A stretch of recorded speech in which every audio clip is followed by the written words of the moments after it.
Good morning to everyone. How are we doing today? All getting ready for Thanksgiving? Beautiful day, socially distanced. It's a pleasure to be on Long Island. It's a pleasure to be at the Wyandanch Wheatley Heights Ambulance Company. Let me thank Chief Tanya Rivers for hosting us today. Thank you very much. Thank you, Chief. Is that what we call you, Chief? They call you Chief at home? Yeah. I don't want to tell you what they call me at home. I also want to thank the Wyandanch Resource Center for all their help and the executive director, Beverly Theodore. So it's a pleasure to be with her. Thank you very much. Thank you, Beverly. Thank you for having us here today. I wanted to talk about a couple of facts, then we're going to go give out some turkeys. We're going to give out a lot of turkeys.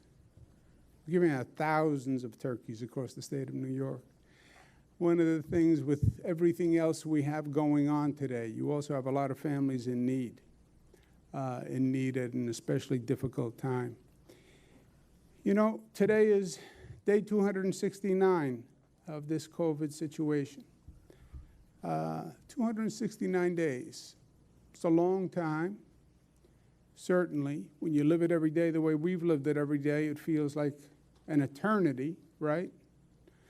But in the scope of life, it's not that long a period of time. There'll be a day when we look back at this and we say, remember when we went through COVID? Remember when? You know, remember when we went through 9/11, how terrible 9/11 was when we were going through it. But then life brings perspective. And the question is, are we being smart now? I want to make sure you know everybody who's with me here today. To my left is Gareth Rhodes, who's the deputy head of the Financial Services Department. Melissa DeRosa, who's got a special Thanksgiving sweater on today, her special New York tough sweater. And to her right, Jack Stern, who works with me in the press office and is one of the gurus who does these fancy PowerPoints, because I don't know how to do any of it. So today is day 269. You turn on the TV, and everyone is talking about the concern about Thanksgiving and why we have to be safe during Thanksgiving, and the fear of COVID during Thanksgiving. I was watching the news this morning. Airline traffic is way up, and they're all concerned about the increase in airline traffic. Why is everybody worried about Thanksgiving? Because we have to be on high alert. We have to be on high caution about the COVID increase. And let me just give you two facts, because we're getting ready for Thanksgiving, but two facts that people need to understand that explain why this whole level of concern. First of all, first fact, by the current rate of increase in COVID, we're going to see a major spike. By the current increase, nothing else happens. You just look at the line of the COVID increase right now, you see it going up. Over 3 weeks, it has gone up 128%. 3 weeks. Why? All the reasons they told us. Remember they said, beware the fall, beware the fall. What happens in the fall? It gets cold, people start to stay indoors. College students start to come home. There's less outdoor activity. They talk about COVID fatigue. I'm tired of being disciplined. I'm tired of wearing the mask. You're seeing that spike go up now. 3 weeks, we went from 1,200 cases in the state to about 2,800 cases now, just by that current line. And you just factor out that line, and it just keeps going up, right? We used to talk about flattening the curve. Long Island, 149% increase in 3 weeks. Higher increase than across the state. Went from 141 cases per day to 351 cases per day. That's Long Island. Worse than the statewide increase. Okay, so that's the current situation. And then what happens? Now you have the holiday season. Thanksgiving isn't just Thanksgiving. Thanksgiving is the start of the holiday season. And the holiday season is 37 days. What do you mean? Look what happens. Thanksgiving, next day, Black Friday. Everybody's saying we have to get ready for Christmas. Hanukkah's coming, Kwanzaa's coming. Right away, day after Thanksgiving, you go right to the Christmas season. Music changes, shopping, everybody starts. And then that increased activity goes all the way through New Year's Eve, New Year's Day. And that is a period of increased social activity. Come over for a drink. We're going to have an office party. I'm having a house party. Let's get together for the holiday season, right? We do that every year. That's increased social activity. The more increased social activity, the more that virus is going to spread. Let's say that we have that current rate of increase. Let's say the holiday season only increases at 20%, which is the low end of what the experts suggest. So that holiday season, the increase in activity only increases the current rate by 20%. Look what happens. New York State, today we have 2.9% positivity. We go to 12% positivity. That's a problem. Long Island today has 3% positivity, goes to 18% positivity. That's a problem. Today, 351 people go into the hospital about every day because of COVID. It goes up 20%, 1,400 people per day going into the hospitals. That, my friends, is a real problem. So, Thanksgiving, we urge caution. Really, it shouldn't be about just Thanksgiving. Really, we're saying this holiday season, we have to be smarter and different than we've handled past holiday seasons because it's not a normal holiday season. Celebrate with your family. State rule is no more than 10 people in the household. You know, nowadays everybody has a different opinion about everything. Everything is politics nowadays. You notice that? Everything is political. This is not political. Donald Trump, his administration, his CDC, Centers for Disease Control, says celebrate only with your household, only with the people you've been with, only your pod. You talk about a pod now. Only your family. That's Donald Trump. President-elect Biden's advisors say the same thing. When is the last time you heard Donald Trump's advisors and Joe Biden's advisors saying the same thing? Right? Never.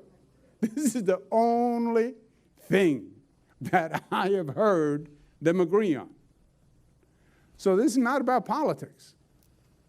This is about just health experts looking at those facts that you just saw. It's going up anyway. It goes up a little bit. We're going to have a problem. This is not a normal Thanksgiving. It was not a normal summer.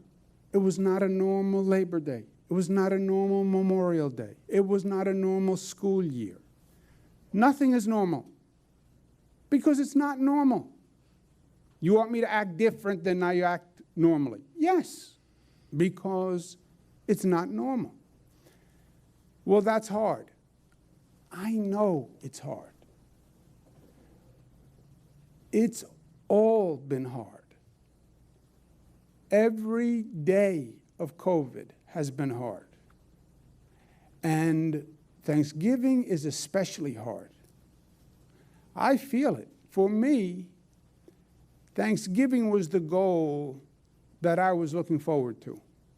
When we were going through all those COVID cases, I would say, well, when we get to Thanksgiving, that's when we can be together, and that's when things are going to be normal again, by Thanksgiving.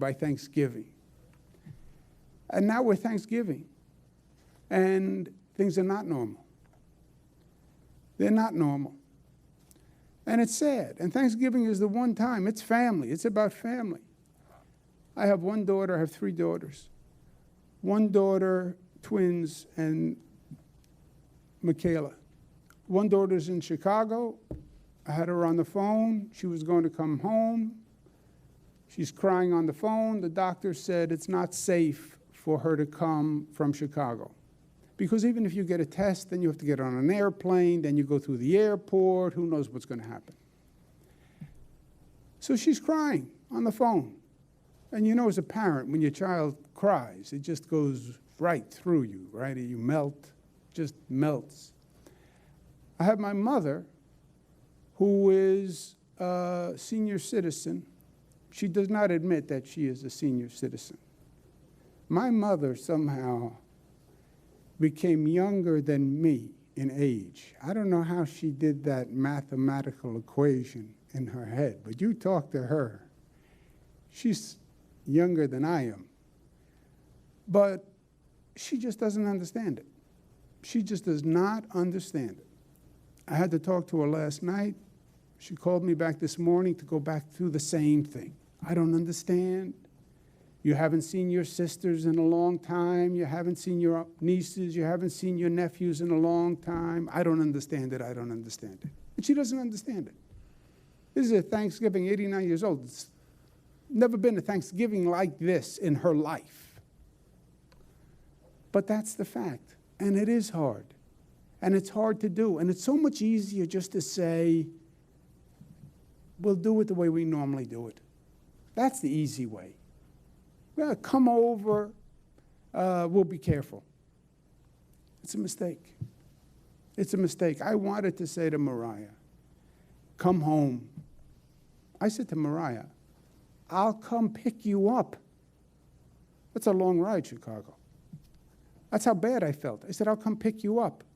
But she said, even if I don't take the plane, then she's in a car with me for a number of hours, and then she still winds up home in front of people who she can infect. I didn't want to disappoint my mother. You know, 89 years old, she's thinking, how many Thanksgivings do I get, right? You start to think that way. But it's hard, but sometimes hard is smart. The way I try to do it in my mind to help me sleep is not a normal Thanksgiving. This is a special Thanksgiving. This is more special than the other Thanksgiving, because this is truly about giving thanks and honoring people who sacrificed for us this past year. And there are a lot of people who sacrificed to get us through COVID. There are people who gave their lives to get us through COVID. There are nurses who died to get us through COVID. There are doctors who died to get us through COVID. There are police officers who died to get us through COVID. There are National Guards people who died to get us through COVID. That's why this is a special Thanksgiving. And for that special Thanksgiving, yes, the celebration is different. But it is special. And it is in many ways more profound and more meaningful than the past Thanksgiving. So yes, it's going to look different, it's going to feel different. But in here, it's more special, it's more powerful than past Thanksgiving. I give thanks to all those essential workers who showed up for work every day so we could stay home safely. Think about that. Every day I'm standing at a briefing, sitting at a briefing, doing what I'm doing today, saying, stay home, it's dangerous, don't send the kids to school, stay home, stay home, stay home. Except you, essential worker, you have to wake up and you have to go to work. Why? So we can stay home. You have to drive the bus and have hundreds of people walking past you and put your life in danger. You have to drive the train. You have to be at the food store to keep food on the shelves, because if we don't have food on the shelves, you're going to see panic. You have to show up at the utility company, because if people flick that light switch and there are no lights in their home and there's no heat, there's going to be panic. How brave were those people? Went out in the face of danger. I give thanks for them. And that is special. So celebrate Thanksgiving. Celebrate Thanksgiving with your bigger family, your extended family. Your extended family is the family of New York. The extended family is representative of all those people who did the right thing this entire year for one another and acted as a family. When those essential workers went outside, they were your brothers and they were your sisters. And they did it out of love for you, even though they didn't know you, but because they were part of the family of New York, the family of humanity, the family of community. And they believed that. That's what they were honoring. Otherwise, they would have stayed home in bed and said, I'm going to stay safe, just like you're staying home, I'm going to stay home. Because we acted like a family. We acted out of love. And we acted out of duty and honor and respect for one another. That's what I'm going to celebrate. So I won't have my family at the table, but I have my broader family at the table. And I am honoring them this Thanksgiving. And this Thanksgiving, as usual, we remember the less fortunate. But this is a special one, and we have to be careful. But New York set the standard for the nation in how people respond. We went from the highest infection rate in the nation to the lowest infection rate in the nation. How does a state do that? How about a state like New York? So complicated, so diverse, black, brown, white, LGBTQ, upstate, downstate, Democrat, Republican. How did New Yorkers do that? Because we were together. We came together. We rose above the differences. We didn't focus on differences. We found the commonality, that we are all connected. You're my sister. You are my brother. You're my sister. You're my sister. And I feel that responsibility and that connection to you. And that's the family of New York. And that's what we call New York tough. We're smart. We're united as a family. We're disciplined, putting on this thing. And we love one another. We love. And we're tough enough to say we love. We're strong enough to say, I love you. I love you. And we're acting out of love. That's what New York tough means. And we have a special mask for Thanksgiving because, you know, we're also creative in New York. We are creative, and we do things a little different. And we have a special mask. Don't be a turkey this Thanksgiving. Wear a mask. Don't be a turkey. How good looking is this mask, right? You ready? Look at that. How beautiful is that? Tell the truth.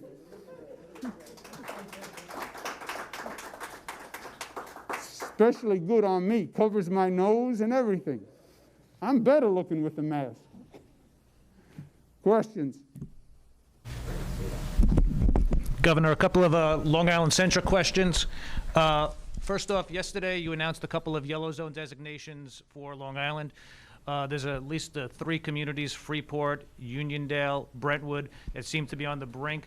Any additional cluster zone designations for Long Island? Gary? Yeah, Robert, you're right. There are, as you saw in our slideshow yesterday, we put up the number of the different infection rates in these communities. There are a number that are on the brink, as you said, and we've been in touch with the county executive offices in both counties And as those meet the metrics over the 10-day period, you'll be seeing additional zone designations. You can expect to see additional zone designations, but the hope is that, of course, the numbers come down before that's required. On the enforcement measures for Long Island, both the Nassau and the Suffolk police departments have indicated that they will enforce the 10-person designation and they will respond to complaints. However, the Suffolk County Sheriff's Office has said they won't take part in this. Your thoughts on how the sheriff is responding, and specifically Long Island as a whole, are you comfortable with the enforcement measures that the law enforcement out here is taking? Yeah, let me say this. The law is the law. The law is the law. The law is no more than 10 people in a home. And that's the law, and the law is the law. By the way, this is not a political situation. Trump administration, CDC, says no one other than the household that you have been with, right? So no one else beyond the household you have been with. Nobody new come into the home. That's Trump. Joe Biden's advisors say the same thing. Sheriff says, well, politically, I disagree with that. Well, are you a politician or are you a law enforcement officer? You have to pick, because it gets very dangerous when a law enforcement officer says, I'm only going to enforce the laws that I agree with. You're not a law enforcement officer. Then you're a politician. And by the way, sheriffs are politicians. They run for office. A lot of people think that's a conflict. But they're giving their political opinion and then saying, I'll only enforce the laws that I politically agree with. That is a frightening precedent. What if they don't agree with anti-discrimination laws? What if they don't agree with domestic violence laws and say, well, that happened between a husband and a wife in a home. That's their business. I don't think government has a right to go into that home and tell the husband how to treat the wife. I'm not interested in your political opinion. Enforce the law. And when they pick and choose, now you're putting your politics above the law. And I think that is very dangerous. And I don't consider them law enforcement officers. Then you're a politician. Or Governor, if you don't mind. Hold a second. And just to add one quick thing, I believe the sheriff in Suffolk's jurisdiction is actually the jails, not the constituents, so his opinion on this is even more irrelevant. 2 to 3 hour And lines. by the way, there are a lot of issues with his running of the jail. So focus on that, because you got plenty to do there. Here on Long Island. Right? Here on What Long do you Island. say, Chief? You with me? All right, Chief. Here on Long Island, we're seeing 2 and 3 hour waits outside of urgent care centers, city MDs and whatnot, largely for COVID tests. They're telling reporters, people online, you know, hey, I want to be safe for Thanksgiving. They're giving them this idea that they're going to get the COVID test on Saturday, Sunday, Monday. Gives them free reign to, enjoy their Thanksgiving. What's your reaction to people who are waiting outside for hours on end, specifically for this Thanksgiving? It's better to get a test than not get a test. Also, just so people know on the point about the lines, we do more tests in New York State than any other state, by far. We do more states pro rata than any other state, by far. We have more testing sites than any other state, by far. Make sure you know how many testing sites we have available, and because we have some sites that are backed up and some sites that have availability. So people tend to go towards certain sites. I use the analogy, we have Dunkin' Donuts all over the place. Some Dunkin' Donuts have a long line. Some have no line. You're getting the same coffee. Go to look up where the available sites are and distribute the load better. Getting a test is better than not getting a test. But if you test negative today, that doesn't mean you're negative tomorrow, right? That's why this whole situation is tricky. My daughter could have tested negative in Chicago, but then she had to get on a plane, go through an airport, and come home. And she could have picked up the virus during that period of time. And then you can have the virus for 1, 2, 3, 4, 5, 6, 7 days without showing the virus on a test. So none of it is foolproof. Get a test, it's better than not, but it's not foolproof. So especially when it comes to exposing yourself to a person whom, if they get infected, it's a real problem, like a senior citizen. Last one, Governor. You mentioned today about the projections through the end of the year for hospitalizations, particularly on Long Island. So the obvious question is, how do we look in terms of capacity? Are we going to look at more potential pop-up hospitals like we did early on, Stony Brook University? Or is Long Island's hospital capacity sufficient at this point to handle the projections that you guys outlined today? It's all about projections, right? We are projecting a 20% increase through the hospital season. Some people say that's low, some people say it's high. Experts. Nobody's been here before, so nobody knows. If we are in that range, we have the hospital capacity. If we are above that range, then we would start to look at emergency hospital beds. On Staten Island, we had to already open an emergency hospital facility because on Staten Island, the numbers went up so high that it overwhelmed the hospitals in Staten Island. So it's a serious situation. So bottom line, see that good-looking mask? Chief, how good-looking is this mask, Chief? Really good looking. Is this the best-looking mask you ever saw, Chief? Yeah, I have to take a picture. Take a picture of that mask, right? Because it is so good-looking. All right. Thank you all. Happy Thanksgiving. Be safe. Wear that good-looking mask, and we'll be all right. Thank you. Thank you for having us. Let's go give out some turkeys.